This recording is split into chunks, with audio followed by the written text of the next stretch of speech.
All right. Well, good morning, everybody. I am so glad that you are here. Welcome to our session for today. We are going to go ahead and get started. If anyone else joins us, that'll be okay. They can just miss the introductory portion and they will be okay. There'll be plenty of time for them to catch up. So as you already know, no, that's the wrong title screen. Okay, this is not crafting sentence stems. Apparently, I made some kind of terrible mistake. Well, that looks really good at the beginning of the recording, doesn't it? This is effective interactive read alouds in early childhood for English learners, right? And obviously the strategies and things that we talk about are going to be specifically helpful and necessary for English learners, but beneficial for all of the students in your classroom. All right. If you are just joining us, I'm going to jump back up here real quick. Go ahead and put your greetings in the chat. I understand if you can't have your camera on, or if you're like, dude, I didn't put my makeup on, right? I didn't either, if it makes you feel any better. But there will be times for you to collaborate. And so when you're in your breakout sessions, if at all possible, and I get it, sometimes you have buffering or whatever, right? Like last night, we tried to have family movie night and we couldn't because the internet wouldn't work. So we watched the circle spin a lot. Anyway, when you're collaborating, if you could put on your camera, that would be great. And then go ahead and sign in to Google because we're going to access that later on. Okay.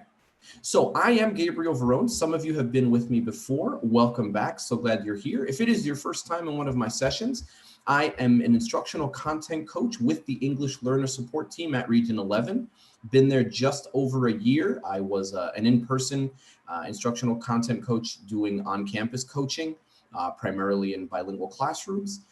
I was a K-4 bilingual teacher for 12 years, an assistant principal, a reading coach. So all of my experience has been in elementary and all with both one-way and two-way dual language students. All right. This is my beautiful family. My wife, April, is a nurse. My son, Malachi, is 13. Zachary is 8. We love Harry Potter around here. Zachary and I just finished reading all of the 7 books aloud. And I also work part-time with preteens at Southcliff Church in Fort Worth. All right, let's take a look at our agenda today. We're going to review best practices before, during, and after read alouds. Together, you're going to create a collaborative read aloud plan using the story The Rainbow Fish. And then at the end, I'm going to give you an opportunity to create an independent read aloud plan with the text of your choice. Now, I do have good news for you. This session is scheduled 8:30 to 11:30. I'm very confident that we can be done in 2 hours, okay? But at the end, I want to give you an opportunity to intentionally practice. And there are, I think, like 9 or 10 of us, like it's hard to count. But the goal is once we finish that practice, you'll have an opportunity to use a Google form to evaluate someone else's work using a rubric, okay? And the good news is once we are done, you will have 9 to 10 read aloud plans that you didn't have to write. You only had to write 1, but because those will be in the Google folder, you will have 10 complete plans that you can then use in your classroom. Okay, so the goal is to intentionally practice so you walk away feeling confident in putting the strategies in place right away in your classroom, but also for you to leave with something that you can use to make the planning load a little bit easier on you. Okay, so like I said, I will still give you full credit for all 3 hours, but hopefully we can be done in 2 or less. All right, again, not because the content is not important, but because you're busy and you have a lot of stuff to do. And wouldn't it be nice to get something extra for once in 2020? Because it's been a year. It's been a year and it isn't even over yet. So, all right, let's keep her going. All right, so let's just do a little introduction, okay? We're gonna do a card sort, okay? I'm gonna escape here and I'm gonna post in the chat. And what it's gonna do is it's gonna take you to a card sort and you're gonna work, this will be your first opportunity to be in a breakout room. You're gonna hit continue and then you can read the instructions, but I'm gonna tell you what to do.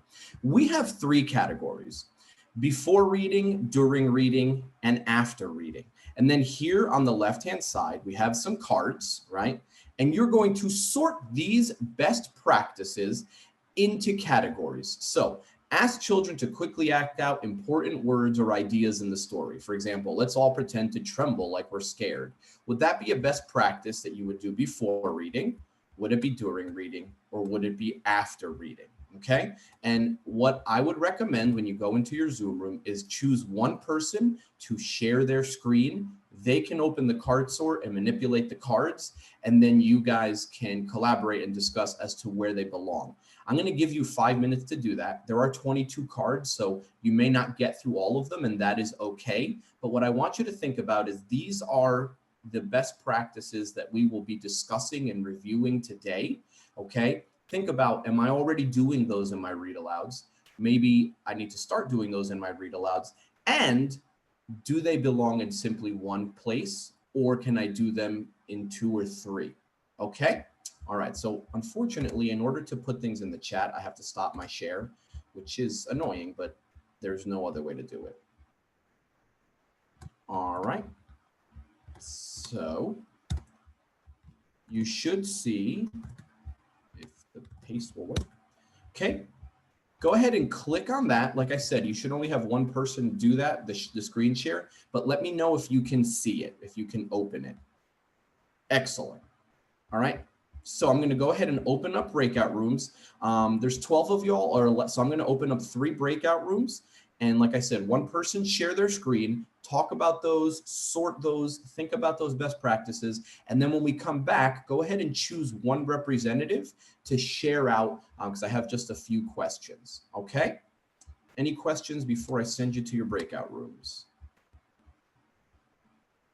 All right. You should be receiving an invitation in the center of your screen. Let me know if you do not see it. And like I said, you will have 5 minutes.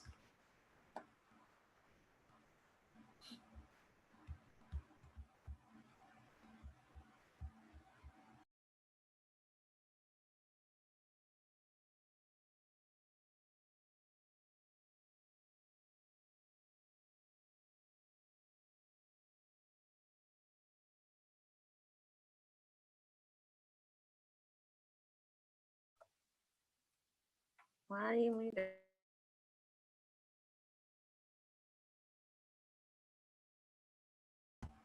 There we go. You can hear me now, right? I feel like the Sprint guy. Sorry about that. It's very odd because I didn't remember muting myself. Anyway, we're waiting for the other folks to get back. I did leave you in there a little longer because I was assisting a group, and you can't close breakout rooms while you're in a breakout room yourself. All right. It looks like everybody is back. Welcome, welcome. So if you chose a representative, who wants to be the brave one and unmute themselves? What did you think of the best practices? What did you notice as you were sorting them? Anything that you want to give me in regards to those best practices and what you discovered?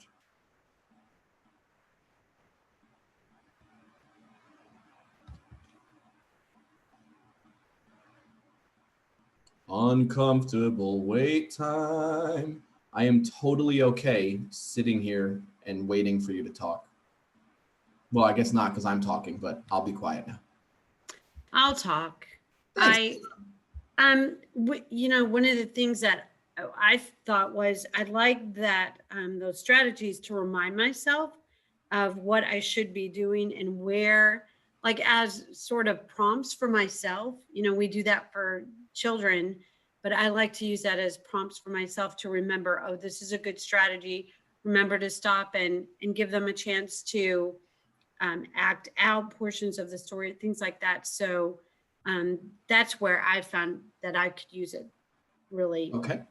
Very cool. Yes, the thing is, we all know that teaching involves so many moving parts, and you're not just teaching them content, you're their parent, you're their caretaker, you're their counselor, you're their mediator, you do everything, right? And you're not just teaching one subject, you're teaching myriads of subjects. However, in early childhood, what I've found is that the read aloud is such a central component that allows you to touch every area of the classroom and curriculum and really sets them up for success in independent work and centers. And so if we can be thoughtful and plan for that, it makes other things a lot easier. All right. And Ariel, I think you just joined us, right? Was it welcome? Welcome. We're so glad you're here. You only missed the introduction, so you're totally okay. All right. What we did is we looked at best practices and read alouds and said in a breakout rooms, should they happen before reading, during reading, or after reading? So that's where we are. Okay. So let's hear from one more group. What were some aha moments for y'all, or what did you find? What did you notice? I'll talk. We saw some that really you could do before, during, and after, or that could go either place. So Okay. it's important that you can do vocabulary before, and you can do vocabulary during, and you can do vocabulary after, things like that, that you can just reinforce throughout all of those places.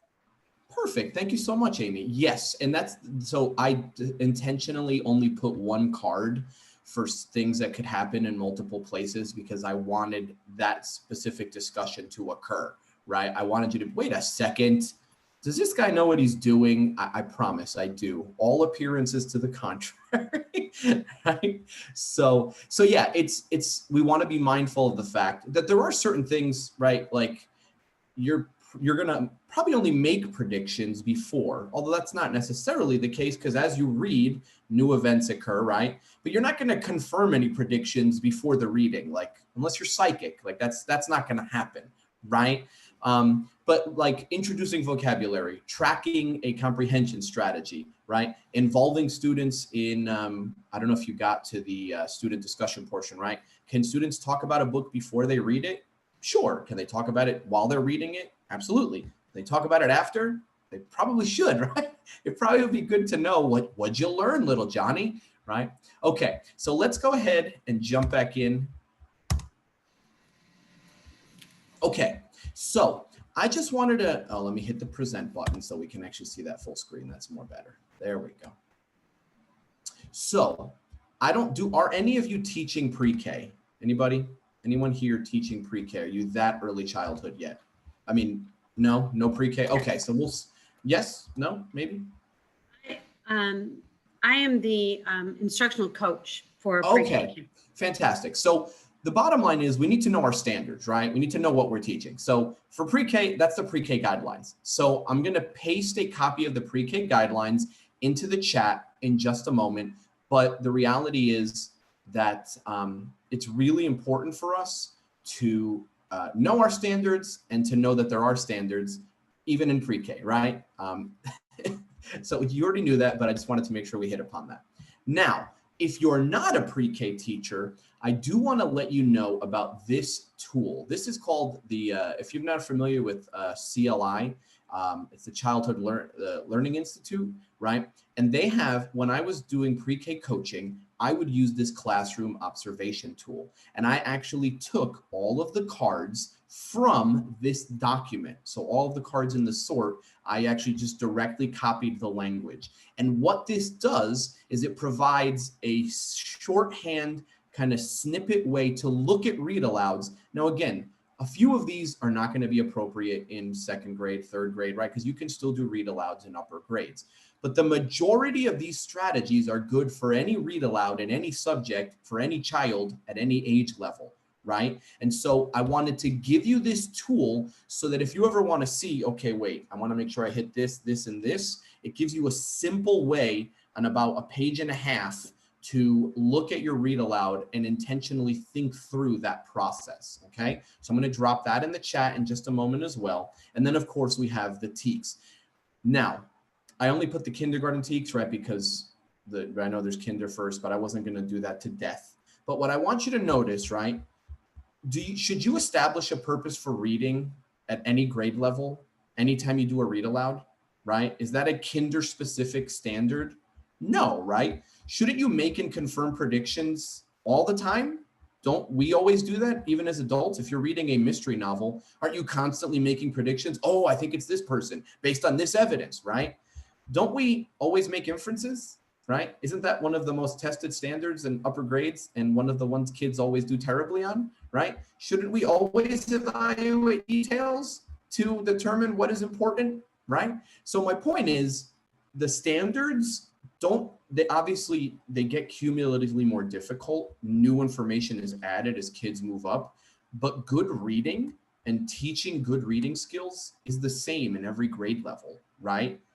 Author's purpose, structure of genre, right? Basic comprehension, cause and effect, studying elements of plot, right? Looking and determining main idea based on key details. All of those things are good practice, and we should do them every time that we can. All right, I'm going to stop my share and drop those in the chat so that you can access them. And again, I will share this PowerPoint with you at the end. I'll share the recording. So you don't have to keep track of it right now, but I want you to have access to it while we're working together, okay? So just give me a moment. I'm going to drop those in the chat. All right.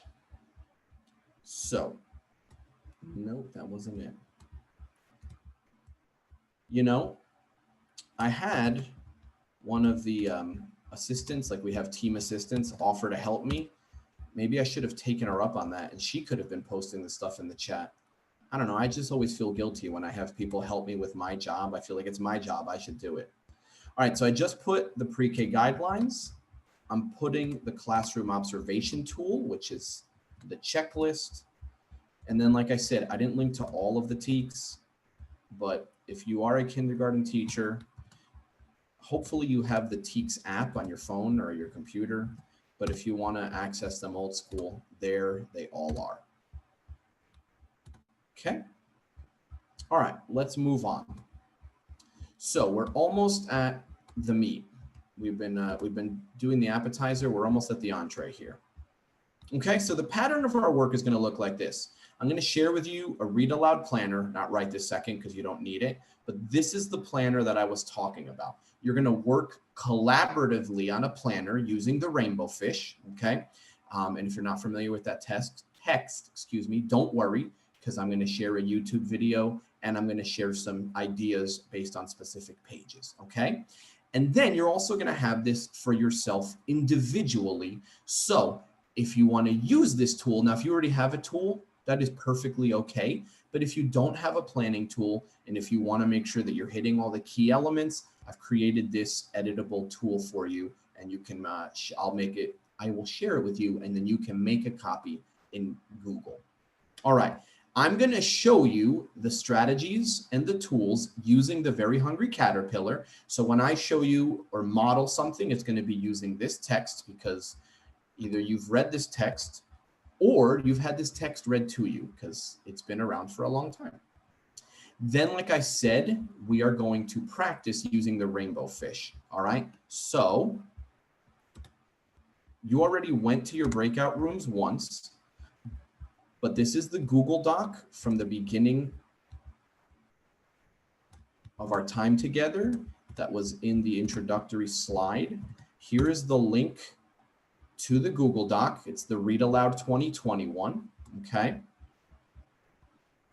And then I'm going to also give you the YouTube video for the rainbow fish, the Read Aloud, okay?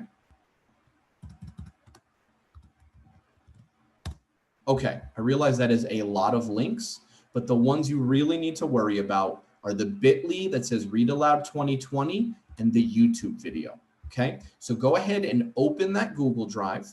If you are unable to, please let me know and I can private message you and help you. All right. Okay, I think we are going to have less interruptions now and just move forward with the content. All right, any questions or issues before we move forward? Were you guys able to access that stuff? Okay, Joni's like, yes, please move on. You're talking too much. Just kidding, Joni. All right, so here we go. Oh, and then, sorry, we're gonna practice and then you'll see the screen that says now it's your turn, and that's how you'll know that it's your turn. Okay, so there you go. All right, so let's look at before reading. What are the best practices that I need to think about, right? When I sit down with my kids, before we even open the book, what do I do to set them up for success? Sorry, the chat popped up and now I can't get to it. So I assume there's a question. All right, hold on 1 second. I don't want to ignore anybody. Okay, the person resolved their issue. Praise the Lord. Let's move on. All right.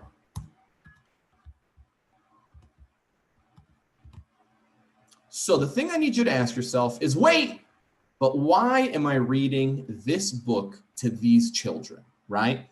What is it that I want my students to know and do when I'm finished reading this book? That's why I talked about the standards, right? We want to make sure that we are intentionally choosing texts that address the standards and that give children skills and information that we want them to possess. But we also want to think about, how am I going to have them show me that they actually understood and possess those skills? Okay, so if I do a read aloud planner for the Very Hungry Caterpillar, all right, I'm basing this on Kinderteak 8A.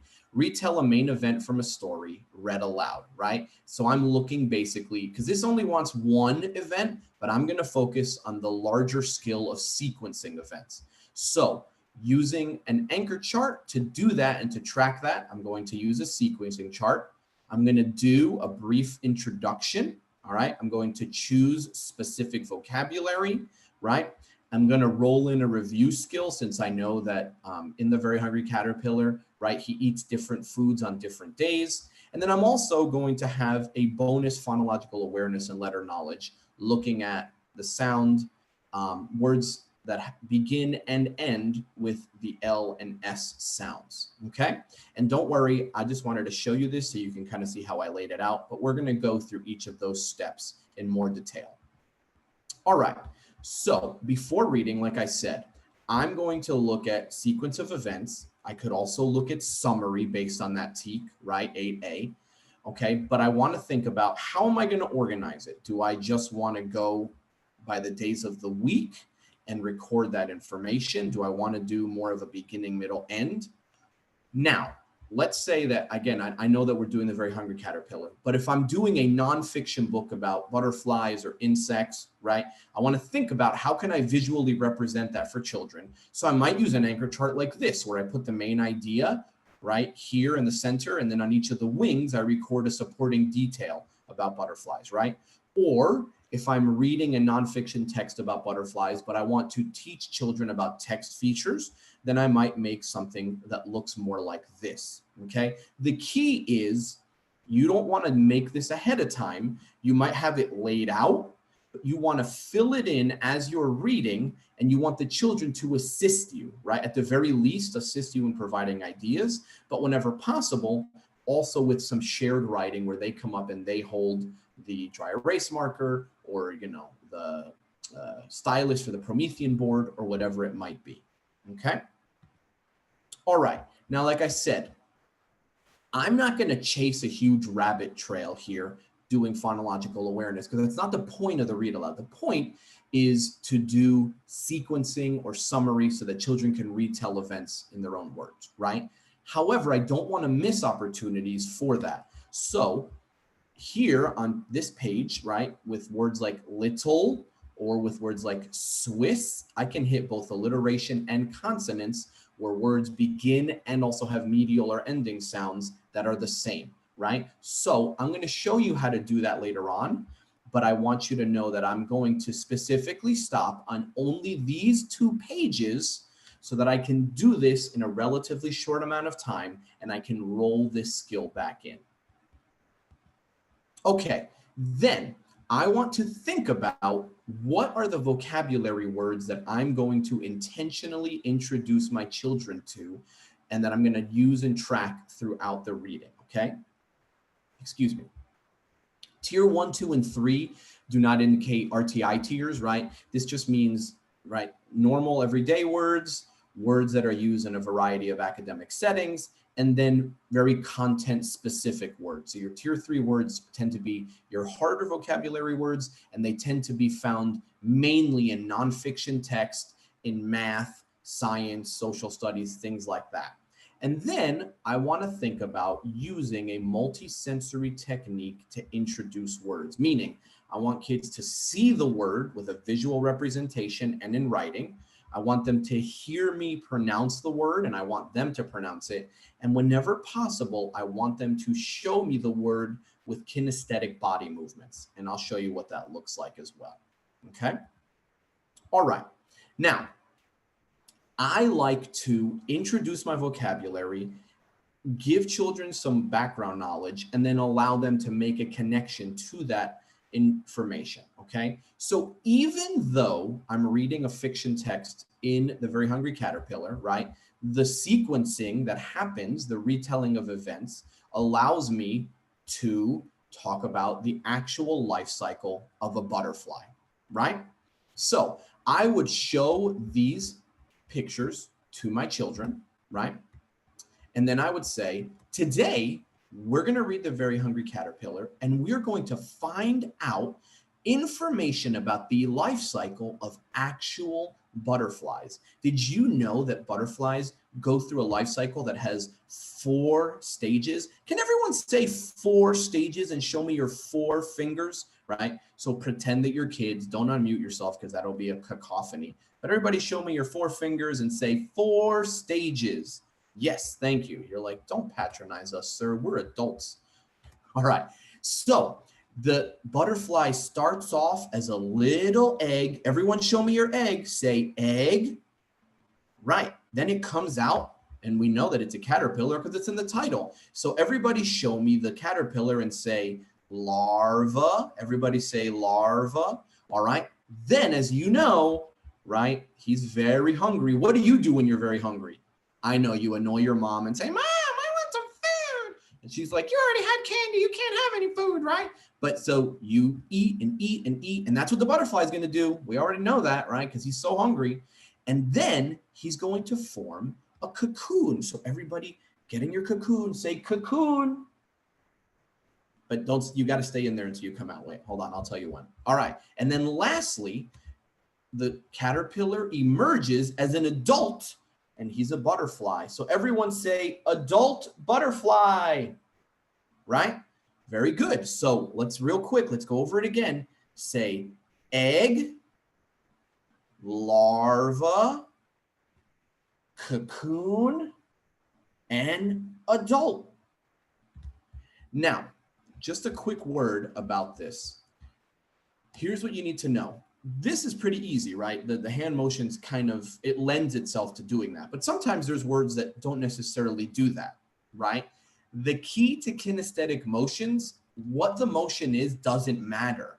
The key is that you use the same motion and use it consistently. Does that make sense? So like I'm going to talk about this life cycle, right? We're going to post the anchor chart. They're going to be doing this for the whole week or for the unit or for however long I'm teaching this, right? And every time I refer to it, I'm going to say, oh, wow, what's this in your drawing that you made here? Which part of the life cycle is this? Oh, it's an egg, Mr. Verone. Oh, it's an egg. Can you show me that egg? And so every time I do that, I'm activating multiple synaptic pathways in the child's brain, right? Because they saw it, they said it, they heard it, they did it. Multiple parts of the brain are activated. And if you activate multiple synaptic pathways, you have a much better chance of remembering those words and connecting them to a larger content. I'm not making that up. That is actual brain research from actual smart people, right? Not me, actual smart people. Okay. Now, I introduced my vocabulary, right? I talked about how butterflies go through changes. Now, for me, I like to get my kids talking ahead of time. You don't have to do that, right? You have to have at least one planned, you don't have to, you should have at least one planned interaction at some point in the read aloud, right? Depending on kids' attention span, depending on their age, depending on how much time you have. I like to have one, somewhere in the beginning and then somewhere in the middle or the end. But your mileage may vary on that. So I might ask my kids, what do you think these pictures have in common? How are they the same or related to each other? Now, again, I want them to eventually understand that this is a life cycle, right? They progress sequentially and then they continue, right? So this allows me, I would say, okay, and we're going to talk about this, right? Partner A and partner B, you're going to get together. Partner A is going to talk first. What do you think these pictures have in common? I'm going to give them a minute. I'm going to rotate and listen, and that allows me to take a quick formative assessment and kind of gauge where are my kids at, what do they already know, what do they understand, and then maybe what are some misunderstandings or holes that I have to plug as I'm reading the book. Or if I see, oh, my kids have a lot of understanding about this topic, last year's teacher must have done a great job, right? Then I can advance the learning and step it up a little bit, okay? All right. Again, this is not the only way to do a read aloud. This is just how I would do it. Okay, then I'm always, after I do that, I'm always going to give them a specific task to listen for, right? I'm going to once again give them a little summary so that their brain has a skeleton on which to attach the meat of the lesson. And I'm going to give them a task to listen for, okay? So I might say something like, the very hungry caterpillar is about a tiny little insect with a very big appetite that goes through some very big changes. And we just talked about those when we showed our egg, our caterpillar, our cocoon, and our adult. And those changes are called metamorphosis. Everybody say metamorphosis, metamorphosis. Excellent, that's a good word, remember that one. So listen for how the insect grows and changes as I read the story, right? I want to set them up for successful listening, all right? And I want to set them up to be able to help me fill in the anchor chart, okay? Now, you're like, dude, I do not have time to write a summary of every book that I read to these kids. That's a lot of work. I get that. And you don't have to, because you know who's already written a summary of all of these books? The publishing company. If you Google synopsis for whatever book you're reading, I guarantee you will find one. And then you just simplify it, or if it's already simplified, read it verbatim to your kids, right? So you don't have to do that work because Google has already done it for you, right?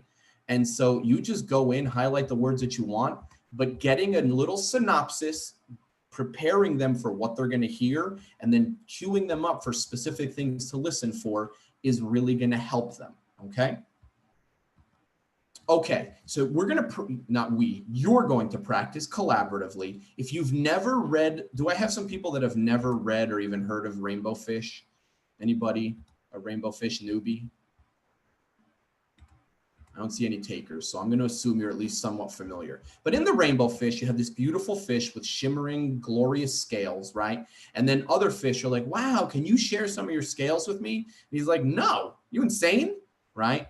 But then he ends up learning and sharing and growing, and he goes from grumpy and unhappy to a fish with many friends. And he realizes that treasure is not in things, it's in others, right?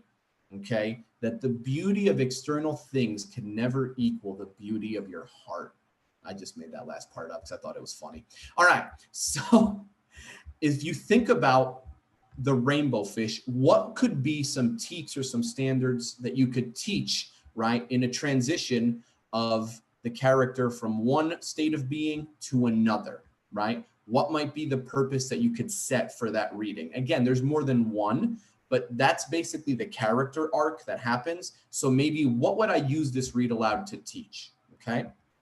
And then in thinking about teaching them vocabulary, there is a boatload of synonyms in this book that describe the fish's scales, right? His scales were every shade of blue and green and purple with sparkling silver scales among them. So like this book has sparkle, shimmer, glow, luminescent. No, that's not one of them. I just made that one up too.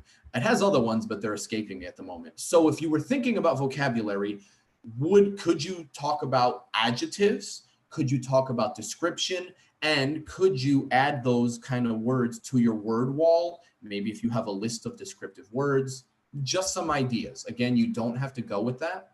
By the way, something I didn't mention, if you'll notice, some of these have a camera. That's because it means, hey, I might want to take a picture of that during my discussion. I might want to have access to it. I should have mentioned that earlier, but I'm doing the best I can here, folks. My kid was sick last night. He came in the room, my 13-year-old. I thought it was the 8-year-old. I was going to yell at him, but then my wife he actually had fever and stuff. He's coughing. So I didn't sleep much, and I'm not that bright to begin with. So anyway, all right. So now it is your turn. So once you go in your room, you're not going to have access to this information. So you guys are in 3 breakout rooms, right? So when you go to the Google Drive, I'm going to drop it in the chat again. If you're in breakout room 1, go to the folder that says breakout room 1, okay? And let me show you what that looks like if you haven't had a chance to look at it. Okay, here. So it looks like this, right? So you're in breakout room 1, you open it up, and there's your planner. And the planner, it has my exemplar. So everything I'm going to tell you is on here already, okay? So that you don't have to refer back to it. Sorry, it's lagging. Then you have the collaborative practice one. This is the one where you're going to work together, right? It already has the rainbow fish. So you're going to fill in the specific squares for each section. We're going to have 3 opportunities for you to practice. And then at the bottom, it just has a blank one for your reference. So you can use that blank one to make a copy of it or whatever, okay? So let me drop that in the chat. And let me drop the instructions in the chat, and then I'll go over them again with you before I send you off, okay?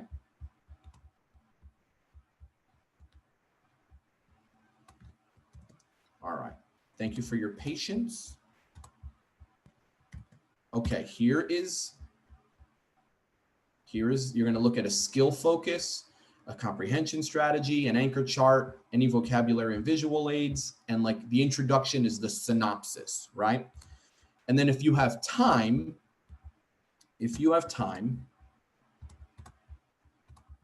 you can look at any bonus phonological awareness or letter knowledge. If you don't get to that, that is okay.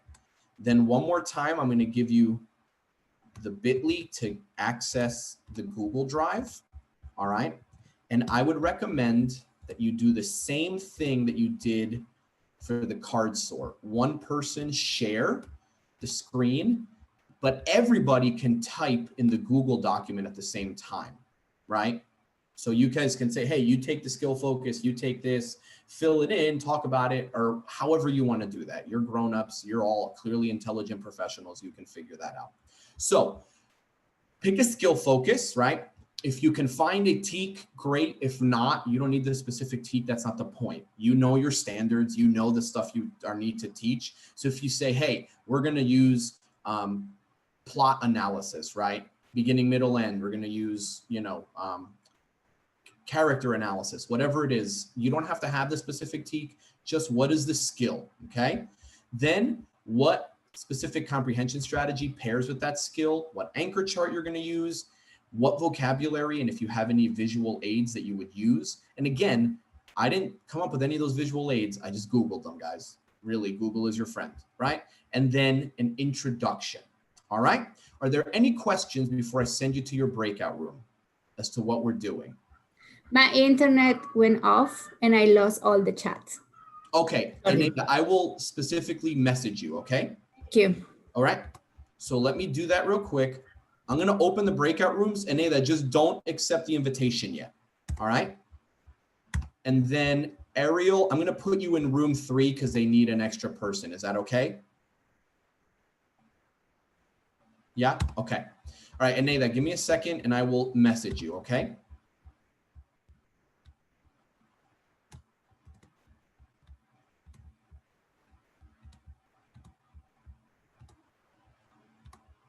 All right. And Nada, there's the instructions.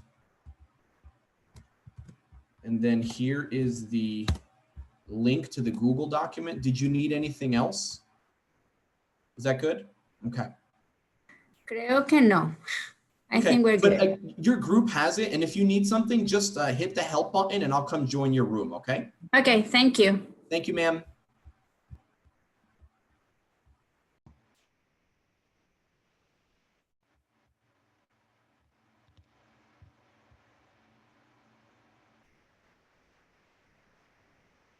All right, welcome back, everybody. So if you did not get to finish, I apologize.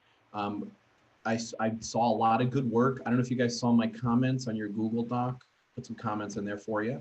All right, so the point here is not to come up, oh my gosh, we have to finish, right? The point is to practice and to thoughtfully kind of think through and to also have the opportunity to benefit from one another's, experience, ideas, and all of that, okay?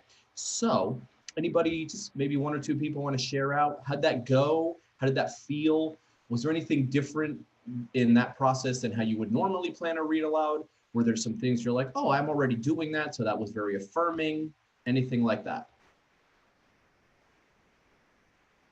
And if I can hear from someone I haven't heard from, and again, if you're like, dude, I'm not talking, you can drop it in the chat. That is totally cool.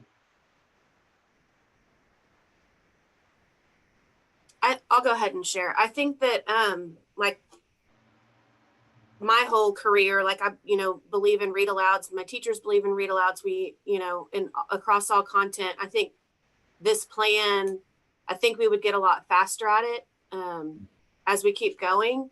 But I think it helps us like focus on the necessary components of it if you're not a pro at it. You know what I mean? Like it's super important to point out vocabulary. It's super important to teach a strategy, and like something that our group, I think I don't know the word, overcame or not overcame, but learned together is the skill in the top right is more of the teak, and the strategy it's not necessarily the same thing. It could, it's a reading strategy. And I thought that was kind of a cool aha that I had.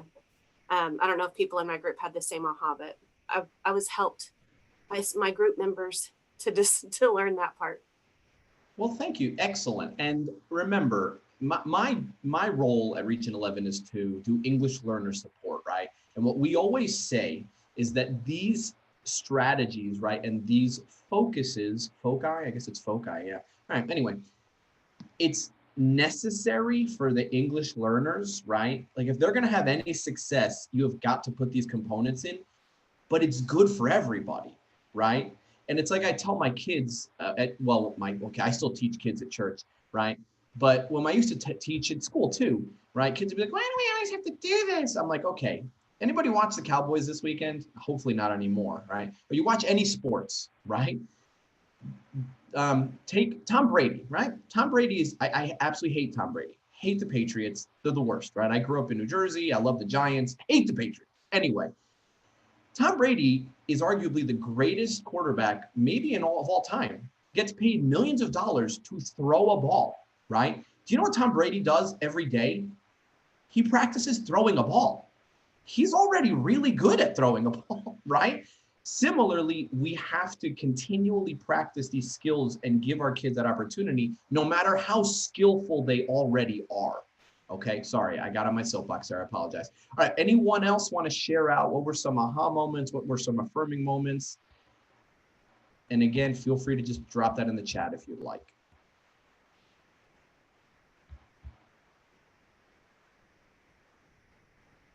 Okay, I'll be nice and leave you alone. All right, I have good news for you. It's break time. So even though we still have to do during reading and after reading, we are halfway through, right? Because we have the introduction and the before. And I love this quote. I think it's important to try to be present with whatever it is you're doing. And if you can't be present, take a break, right?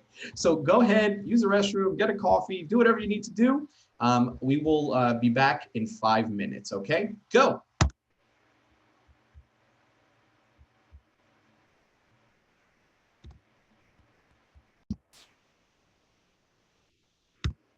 Okay, I hope you had a good break. Hope you're able to get a drink, like a non-alcoholic one. It's a little early for that. Okay, so let's continue. So we looked at best practices before reading, okay? We talked about setting a specific purpose, right? Introducing that vocabulary with kinesthetic motions in a multisensory way, right? Helping to build their background knowledge and doing a little formative assessment to see where they are, okay? And then having that specific anchor chart that you're gonna use to anchor the entire reading and the strategy that you have chosen to focus on. All right, so looking at my planner, okay? Like I said, I'm looking at my sequencing chart. Really what I have done is I have chosen specific comprehension questions that I'm gonna stop and ask, okay? And I have a specific planned interaction, right? I'm going to do a turn and talk, and I'm going to provide my students with, even though this is kinder, right? I'm not going to have them write at this moment. I may have them do some writing later on, maybe with me at the teacher table, collaboratively in centers, right? Depending on their skill level and the amount of support that they need. But at the very least, I'm going to have them orally share and talk about a question, and I'm going to provide them a STEM so that they can speak in complete sentences and give me the vocabulary that I want them to generate as they are speaking, okay? All right, so again, these are obviously these are pre-made anchor charts, right?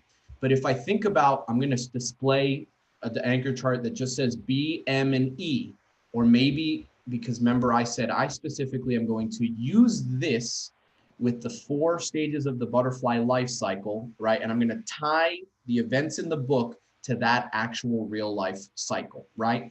But I might put a 1, 2, 3, 4, right? But I'm going to have them help me fill in that anchor chart as we read, okay? And then again, depending on the amount of time it takes, depending on their attention span, I may even have them come up and help me do some shared writing of that, okay? But I'm not throwing up a pre-made anchor chart. I just use these as exemplars, right? But I'm gonna think about how can I turn this into a skeleton that I can then track as we're reading.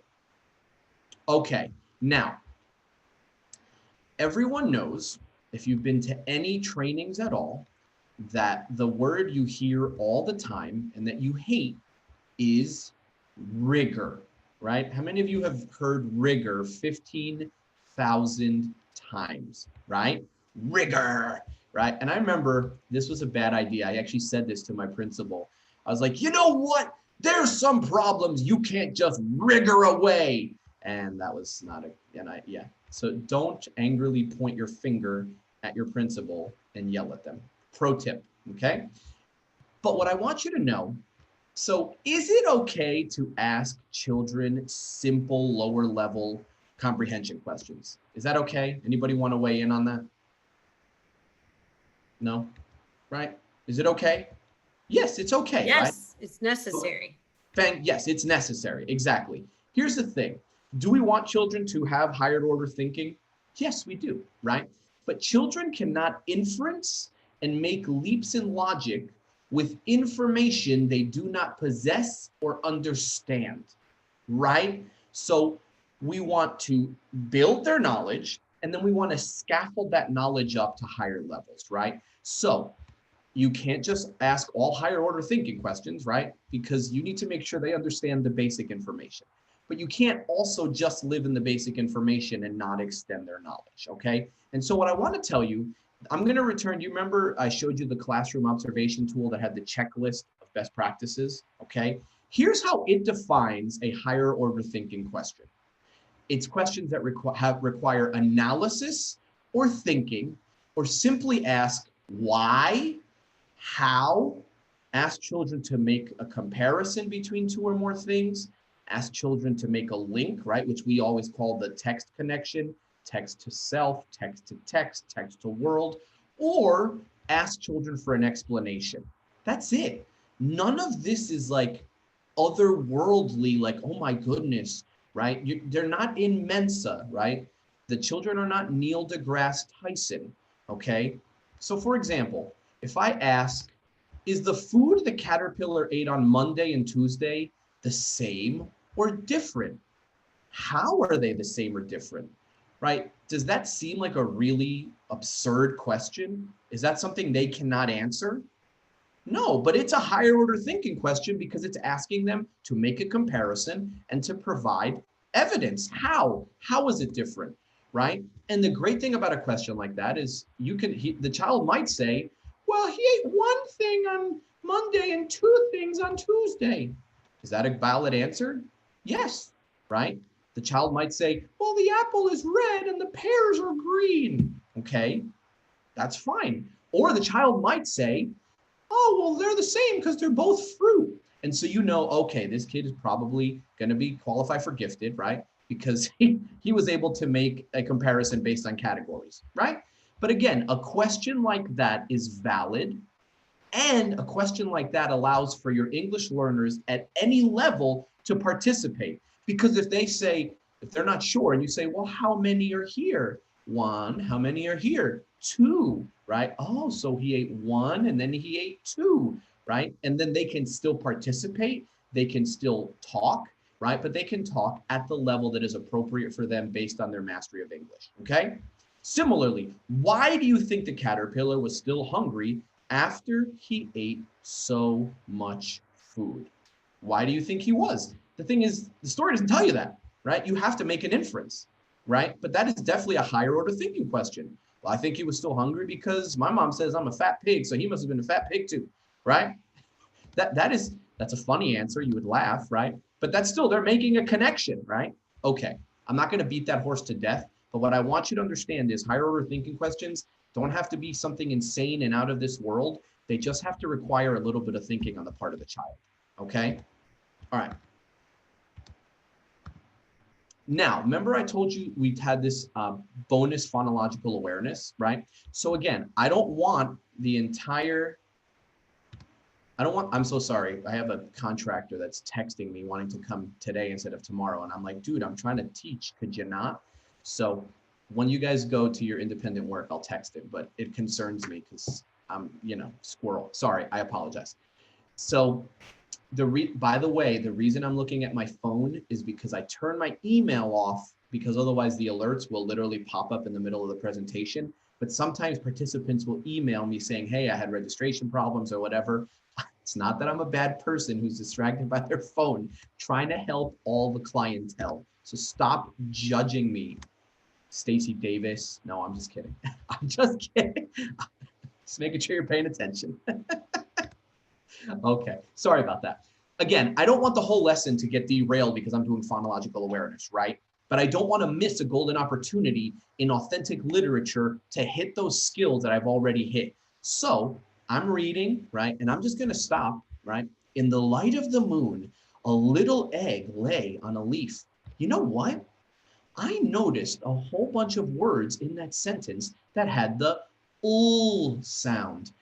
Can you guys remind me what letter makes that sound? L, teacher, it's L. You're right. So I'm going to read it again. I want you to listen for that L, right? That makes the ul. And every time you hear a word, I want you to give me an L. Oh, that's the loser sign, teacher. Right, that's how you'll always remember, right? So then it's fun, it's kinesthetic, right? Okay, so listen, and when you hear it, make that L in the light of the, I'm not gonna do, right? A little egg lay on a leaf. How many uls did you guys hear? Let's count them. Who heard one? I heard light, right? Okay, whatever. Okay, and then you can be like, did you know one of those had the ul at the beginning and at the end? I'm going to read it one more time, and I want you to find that word that has the ul at the end. I read it. Hopefully somebody says little, bada bing, bada boom. That's it, right? I can do that in about 60 seconds. Doesn't derail the lesson, but it's a nice opportunity for me to hit that skill again, okay? I'm not going to do it with the Swiss cheese because you just saw it and you're smart. Okay, now, you guys probably already know about Turn and Talk, probably done it to death. But the video is short, and in case you're not that familiar, or sometimes it's good to get a refresher, let's look about it. Let's look at it, and then let's talk about it. That's a sentence in English. There we go.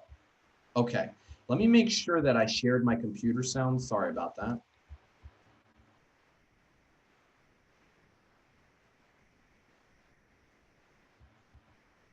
All right, hold on here. Sorry about that. No, see, it wasn't checked. You wouldn't have heard anything.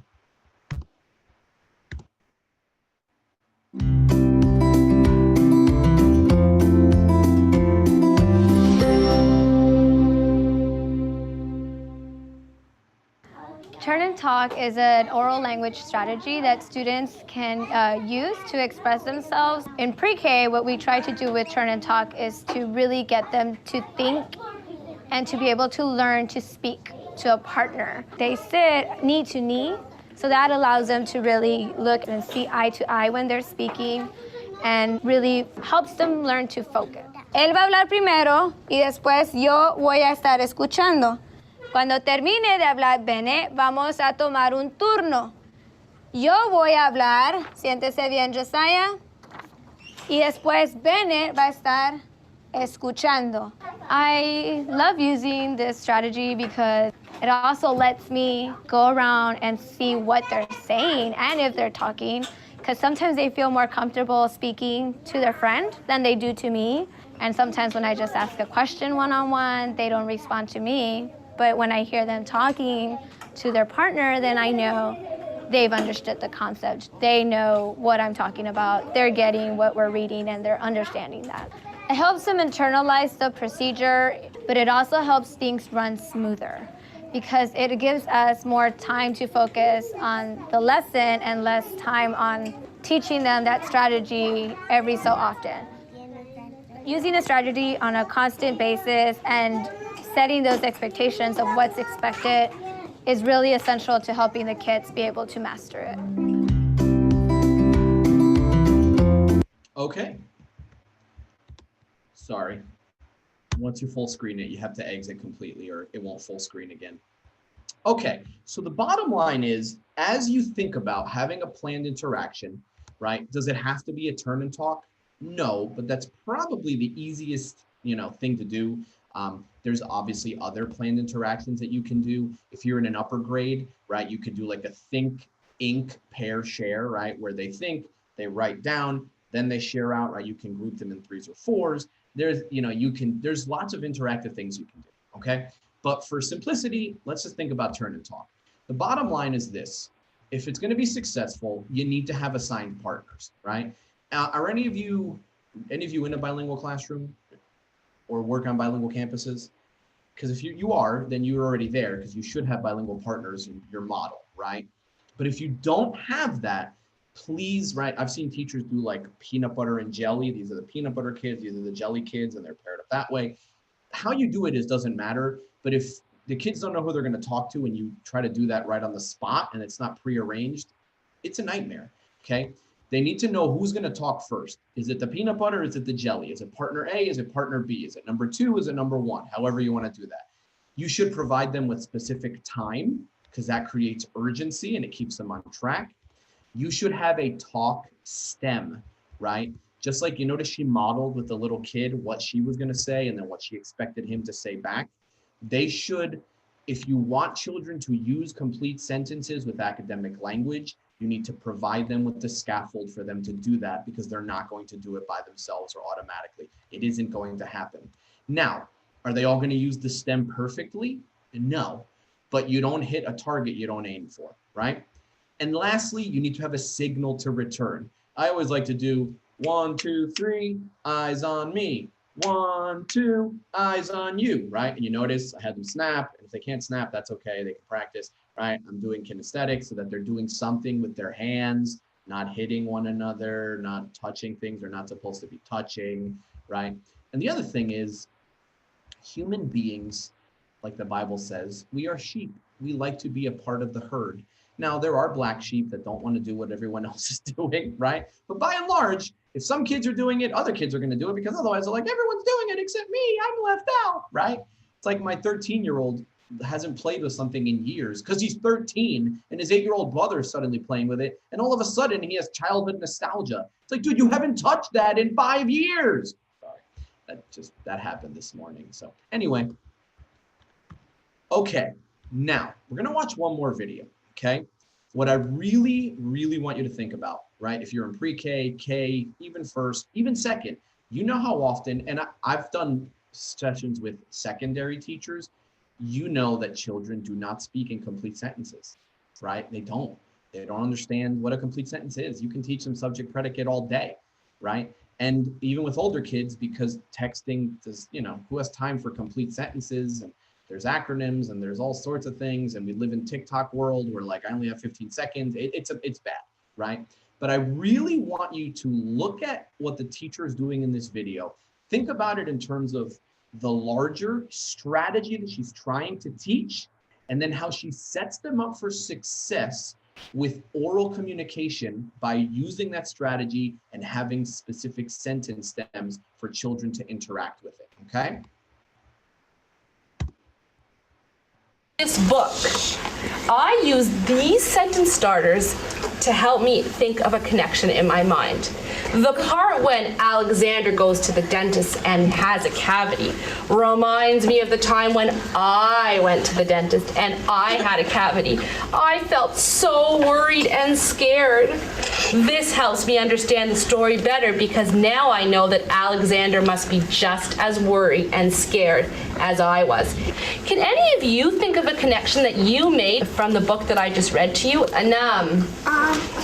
The part when Alexander tripped on his skateboard reminds me of when I fell down the stairs.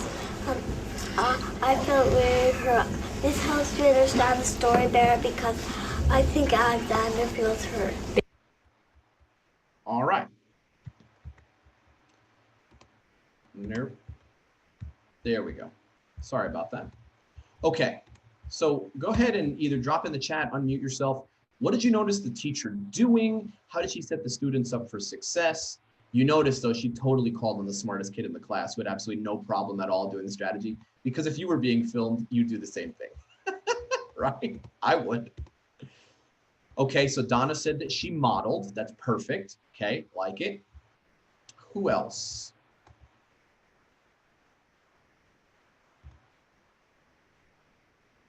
Aneda said they made a real life connection. That's perfect. Okay. Amy said she gave a visual reference. Okay. Kaylee also said that there was connection. Okay. So hopefully you see that ties in directly to what we've been talking about, right? That if you have a specific strategy and you have that anchor chart, that wasn't really an anchor chart, right? That was really more of just the visual aid, but you can take your anchor chart and you can use it in combination with sentence stems to make a new skill or process easier to grasp for your kids, and also as an opportunity for a formative assessment for you to see what it is that they've understood, right? Are they understanding what we're reading, but are they also grasping the skill, okay? Now, you might be thinking, okay, that's really easy to say, but what do I do when I do use my equity stick, or I do Class Dojo and I use the randomizer and I call on a kiddo and they're like, right? Or like this kid back here, you notice while Anam was talking, he was like all over the place, right? And he was like, we couldn't see. He probably had his finger in his nose if I had to guess. I'm almost positive that he did, right? So what do we do when we call on that kid and they got nothing? What do we do? Well, I'll show you. Right? Because we can't accept no for an answer. We can't, right? Everybody's got to, because when we do a group interaction, right, everyone is talking, but sometimes we want kids to be able to talk individually, right? And so how do we fix that? Well, we use the teach back. So this actually is based on the work of Darren DeWalt, who is a medical doctor. I'd never heard of this. Wait, hold on, I get something in the chat. Good. Tao said, yes, we need to build the students' confidence and encourage talking. That is absolutely true, especially for our English learners who a lot of times feel daunted by the fact that they don't have as much language as others. So I actually learned this technique from my wife, okay? Doctors and nurses use this with patients before they release them, right? So let's say your patient has a wound, they have to take certain medication. You need to know that, do they understand how to care for themselves once they leave here, right? So this is called the teach back. You tell the person, here's what you're going to do. You then ask them, what are you going to do? You listen and see, did they understand? Did they include all of the steps? If they did, yes, great. Move on with your life. Good job, Mr. Jones. You're going to do great. I'm wishing you the best recovery. What happens if they don't? Well, you then tell them the part that they missed. You ask them to repeat just that part, listen and make sure, and you get it. It's a cycle, right? Not unlike the cycle of the butterfly. Notice this has 4 steps too. See, it's the circle of life. No, I'm sorry, I'll stop. All right. As I always check and I see, do people, like when I sing and tell jokes, are people at least smiling? So like James, she's smiling, that's good. Okay, and poor Tao, she must be really bored because she's been to like every one of my sessions this fall. Okay, so we're gonna practice this right now, okay? But I need one brave volunteer to do this with me. Do I have a brave volunteer? Anybody want to be brave and be on the spot? You'll earn 50,000 points. 50. No one? It doesn't work if we don't model it. No? I'll do it. Who's talking? Amy. Amy, you're the best. Okay. So Amy, I'm not gonna lie to you. I'm gonna put you on the spot and it's gonna be a little bit unfair because if I just tell you and then we do it, you're not gonna miss anything because you're an intelligent professional adult, right?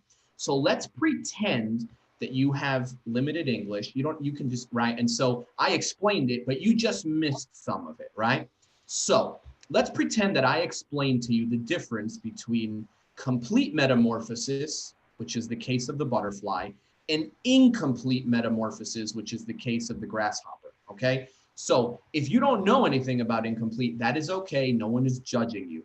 So Amy, pretend I explained it because I'm nice, right? Amy, can you tell me the difference between complete and incomplete metamorphosis from these two diagrams? Complete, it completely changes, and incomplete, it only part of it changes. That is exactly right. Now, you remember before when I told you the stages, right? We start with an egg, we have a larva, right? The cocoon or chrysalis is the pupa, and then it becomes an adult, right? And like you said, the part that doesn't completely change, right? This does not have a chrysalis, right? It actually doesn't go into a pupa stage. It's a nymph. So the young adult is a nymph. It skips the pupa stage because it doesn't actually fully transform. So can you now tell me what is the difference between complete and incomplete? What is the difference in the stages? One has a larva and one has a nymph. That's exactly right. Thank you so much. Everybody give Amy a hand. Amy, you're the best. You get 29 million points. I raised it. It's kind of like the coronavirus stimulus. We're like, 2 trillion, make it 3 trillion. How about 4? What's a few trillion between friends, right? Your grandchildren are going to be paying those bills, everybody. Just saying. The check was nice, but the bill's going to come due. Anyway, all right. So if I was doing a turn and talk with my kiddos, right, I might say, tell your shoulder partner about a time you were really hungry like the caterpillar and what you ate. And then I would model it. I would say a time I was really hungry was I ate, okay?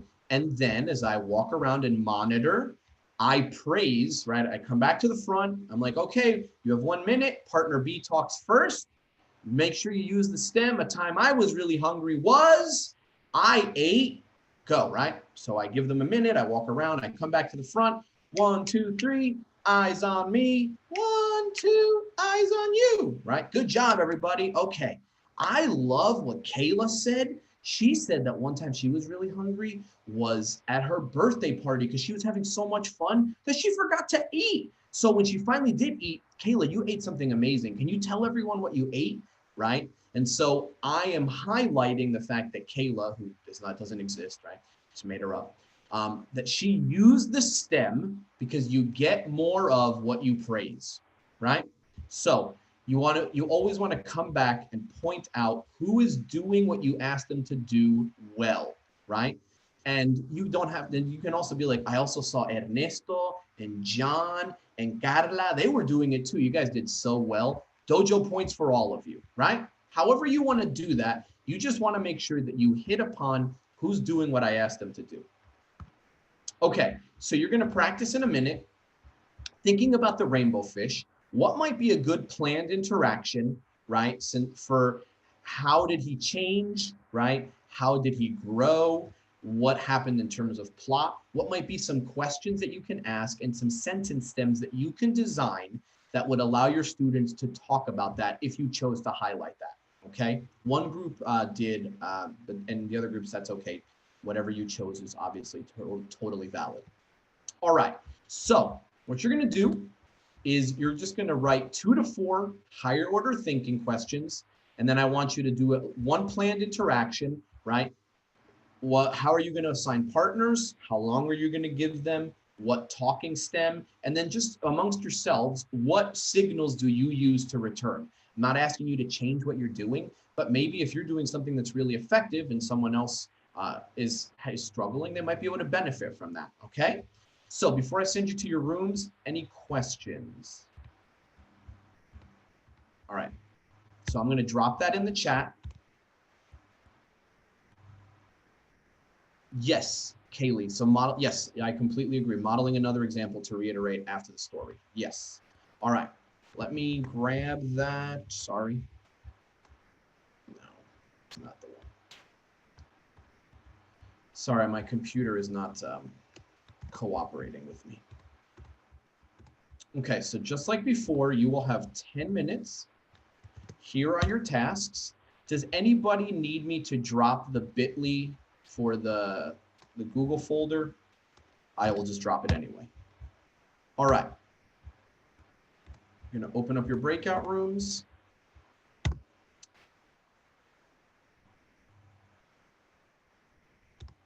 There we go. And Kaylee, I'm going to put you in room 3 if that's okay, because you were not in one. Okay, so you should see an invitation. If you do not, please let me know.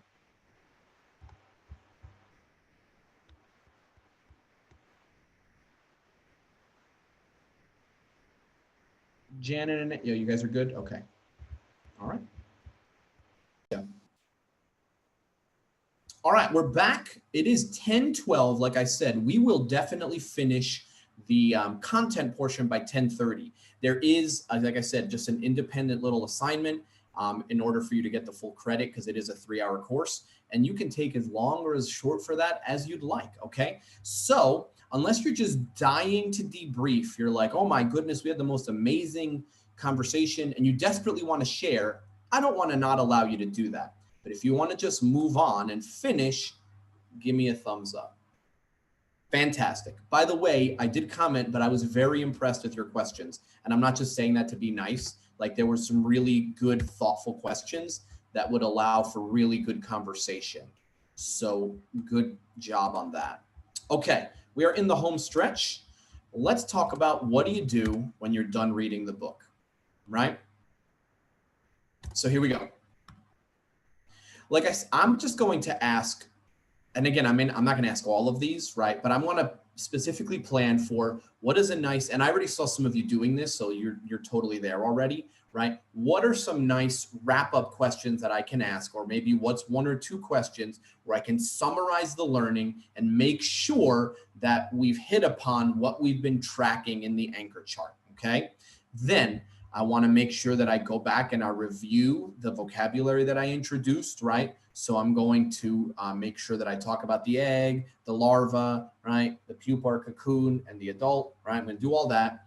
And then I can do a quick review of the days of the week to roll that review skill back in. And then I want to think about what's an extension activity, right? Just like you exercise, and when you're done, you really shouldn't just walk away. You should stretch and kind of finish that out. You don't just put the book down and be like, all right, we're never going to talk about this again, which you obviously know. But what I think about, so here I put, I'm going to do days of the week plate sequencing with writing. So you remember I showed you they had the caterpillar and I had a day of the week on each of the plates. So that's something that maybe they don't finish it in one class in kinder, but maybe over 2 or 3 days, right? We do one plate at a time. We do 1 week. They can illustrate it. And then I give them a sentence stem that they can fill out in writing. And maybe it's a sentence stem that I used for them to practice orally at the end of our time together. Okay. So the bottom line is you want to bring it full circle. At the beginning, you introduce vocabulary and ask questions to activate prior knowledge, right? During the reading, you call out that vocabulary in context. You point to it, right? And you want to ask questions that provide opportunities for engagement. That is our turn and talk and planned interactions. And then at the end, you want to ask questions that prompt analysis and meaning making. So here at the end is where you really want your higher order thinking questions. Again, you can ask those throughout, but if you don't ask them at the end, you're missing that golden opportunity for them to wrap it up with a nice bow of knowledge, okay? I just coined that term. It's not in my notes, so please do not, it's now copyrighted. It's the bow of knowledge. All right, so with my kiddos, I would say At the beginning, you remember, in the light of the moon, we had the little egg. That's stage 1 of his life cycle. Then he emerged from his egg and he began eating on a bright, sunshiny day. That's stage 2, the larva stage. After he ate and ate and ate, he became a pupa and formed a cocoon in stage 3. And then he was an adult butterfly in stage 4. And he believed he could fly. And he believed he could touch the sky. And he thought about it every night and day. Oh, I'm sorry, I'll stop. Okay. That was a little R. Kelly for you, by the way, in case you missed it. All right. Now, I'm going to tell you the God honest truth. All of these extension activities, I came up with 0 of them. I just Googled it, right? So you were like, if you're like, I'm so busy, I don't have time to plan all this amazing stuff. This is all on Google. It's all on Pinterest. You already know this, right? So this person did a summary and made a fruit salad, right? So they got the foods from each day and they made a fruit salad. Now you can't do that nowadays because kids have allergies and you'll give them germs, but you know, that's still cool, right? They also, look at this, they turned it into a math activity. So they roll the die and they do one-to-one correspondence, but instead of it just being boring, they take some finger paints and they make themselves a caterpillar. So that's neat, right? I said already I would do the sequencing one. I really like this one. This is neat, right? They took felt squares, right? And so when they did the purple plums, they punched that many holes in them, right? And then they made it into a butterfly. And then if you really want, you can put like a finger puppet or a sock puppet, and children can orally summarize the story in a center, right? Okay, so you're going to tell, we remember on our anchor chart, we had 4 main events. So partner A, I want you to tell the first 2, then partner B, I want you to tell the second 2. This person went above and beyond. If you notice, they actually put Velcro pictures of the fruits so that the child could get those. I'm not going to lie. I did sock puppet summaries. I never went that far above and beyond. Usually ladies will do that, but dudes will not because we're lazy. Let's just be honest. It's okay. I can admit it. All right.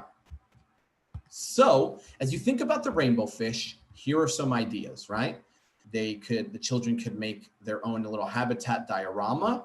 They could decorate a fish and then they could write a description or orally record themselves on Seesaw describing their fish using the synonyms, right? You could do a Rainbow Fish Math Center where they say, how many fish are you going to, how many scales are you going to give away to your friend, right? How would you be a good friend? You can turn it into a little social emotional lesson. Here's another way to make and describe the fish. And you could even do an extension where they do an ocean animal research project. Again, is this an exclusive and exhaustive list? No, right? But again, just like I Googled extension activities for rainbow fish, and on Pinterest, there was thousands of pictures, thousands. I just picked these because I like them and they were first, all right?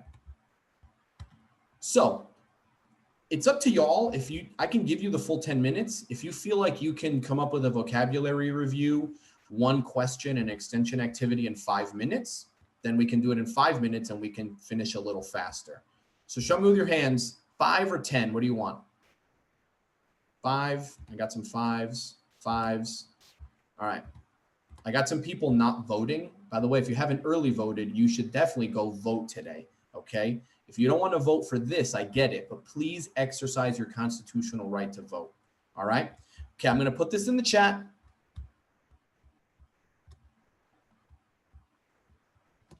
And then I'm going to send you to your breakout rooms, okay? And I'm just going to give you 5 minutes. So again, 1 idea for how you're going to review the vocabulary, 1 or 2 higher order thinking questions to wrap up, and then what extension activity do you think would go best with your chosen focus skill and comprehension strategy, okay? If there's no questions, I'm going to open up the breakout rooms and you'll have 5 minutes.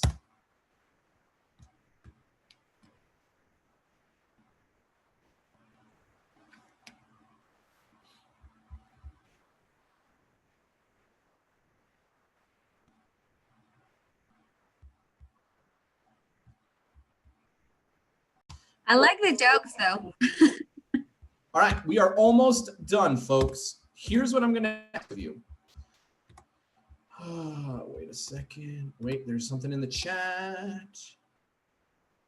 Oh, I'm sorry. Amy, it said I disabled screen share? Oh man, that's odd because I didn't change any of the settings. But you guys were able to share screens in prior ones, no? Okay, well, I will check the settings. I had no idea. I apologize. That's very odd. It worked earlier, but not in this one. Earlier Okay. it worked. Well, I promise I didn't. I changed no settings. I don't know. Sorry about that, guys. I really have no idea why that happened. Okay, so I'm going to go back to the final activity, but I did want to let you know when I send you my follow-up email, we don't have a lot of sessions left in November, and we just have one in December because let's be honest, nobody wants to go to professional development at Christmas time. They just don't, right? That's not a gift most people choose to give themselves, okay? But if you are interested, those are there for you. I have sessions for ESL and bilingual teachers that are teaching, say Vietnamese bilingual, or we actually have French bilingual in our region somewhere, believe it or not. And then I'm also doing sessions specifically in Spanish para las clases bilingües, okay? And then you will also have this information. You can follow the ESL bilingual support on Facebook, at our YouTube channel. You can follow me on Twitter. And then I also have a bilingual professional learning newsletter. And if you're interested in following that, I can send it to you, okay?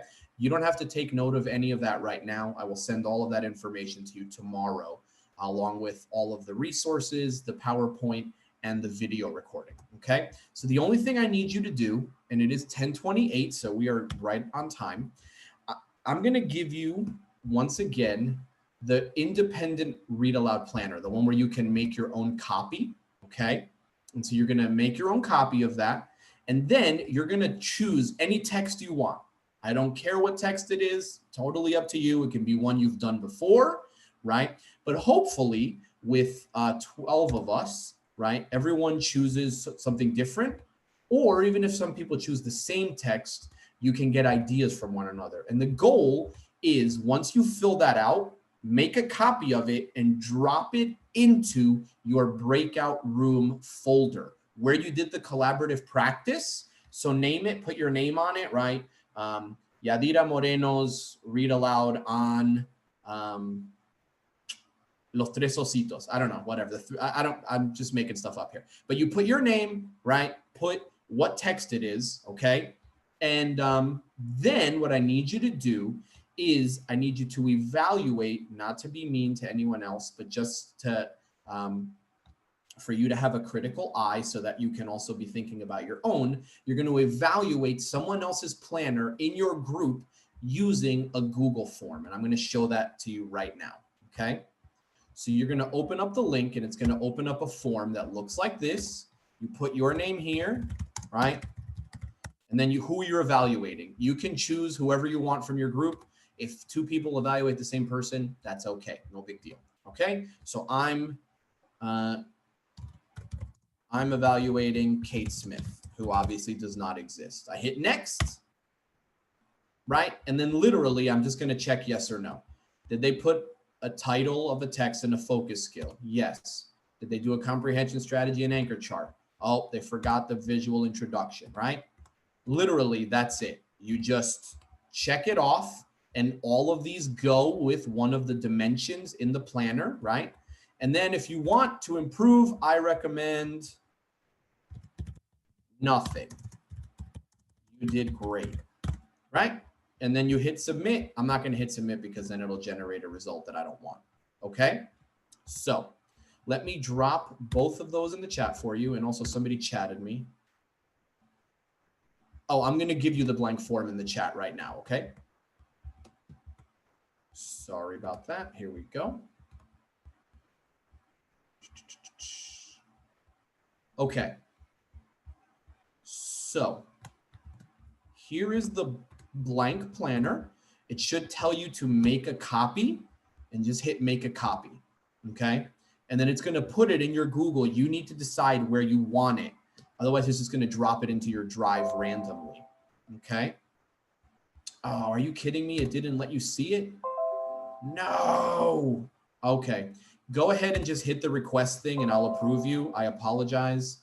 I have to apparently change the sharing permissions, which I did yesterday when I went over this, but sometimes Google resets them. I am very sorry, guys. Okay. That's very frustrating because I checked it yesterday and it was working. Hold on, my internet's being slow. Just give me a minute and I'll fix it.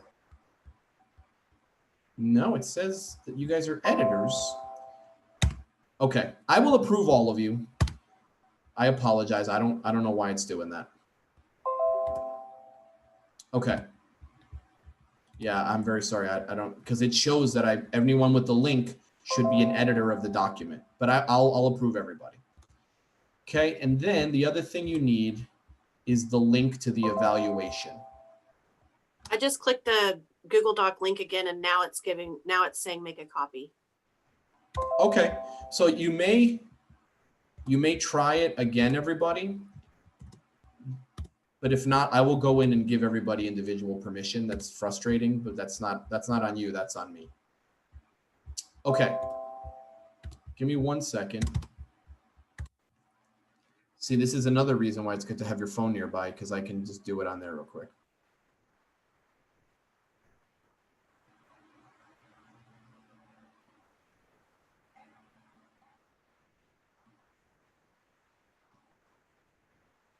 Okay. I am really sorry about that because I literally just went in and it shows that everyone is, that you should have editing rights to it because I just checked it again, but we'll get it.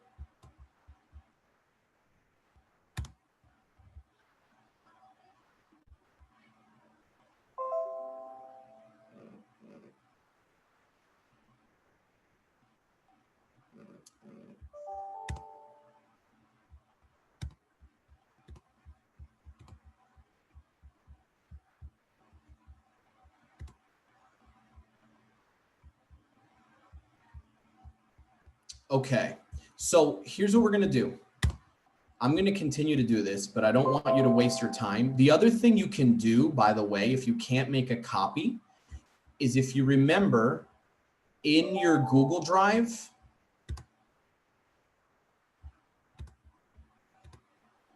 remember that in your Google Drive, the one you guys worked on collaboratively, down at the bottom, there was a blank one. If you just copy and paste that, you can copy and paste it into a new Google Doc or a Word document, and you can also do it that way. So that way you don't have to sit here and wait for me to approve you. Does that make sense, what I'm saying? Yeah? Okay, so I'm gonna go ahead and prove everybody. I don't know why, because it shows that everyone has editing rights. I don't know why that's happening. So here's what we're gonna do. I need you to complete that, and then I need you to fill out the Google form. Once you fill out that Google form, then I will issue you, I'll turn in the information so you can get credit and you get your 3 hours, okay? It's 10:30, so here's what we can do. If you're like, I just wanna get this done right now, stay here and get it done right now. However, it is Tuesday, right? I can give you until end of day Thursday, right? End of day Thursday, like to write it and to evaluate one other person. And then you'll have the link for the evaluation and the link to the document in the email I send you tomorrow, right? And then I'll check end of day Thursday, and then you'll get the email issuing you credit on Friday. So it's up to you. If you're like, dude, I just want to do it now and be done with it, stick around. I'll leave the meeting open till around 11 if you have questions, whatever. But if you're like, no, dude, I'm tired of you, I don't want to see you anymore, and I got stuff to do, then you have 48 hours. And I mean, I think you could probably finish this in 15, 20 minutes. So if you're good, you can say goodbye, leave the meeting, and I will still send you, I know that if it's not allowing you, I'll fix it, I promise. And if you want to stick around, just feel free, and I'll close the meeting at 11 o'clock, all right? So thank you so much. I really appreciate your attention. There was great collaboration in the documents. I saw really good work. I know this is a really hard year for y'all. I can't imagine being in the classroom. So thank you for being on the front lines. Thank you for putting in the hard work to educate the kids. Thank you for dealing all the insanity of the masks and the sanitizing and everything. If there's any way that I can make your job easier, if there's any resources I can provide, please let me know, okay? So I'm gonna stop the recording here. Please stick around if you would like. If you're good, sign off and have a wonderful afternoon, okay? Thanks so much, everybody.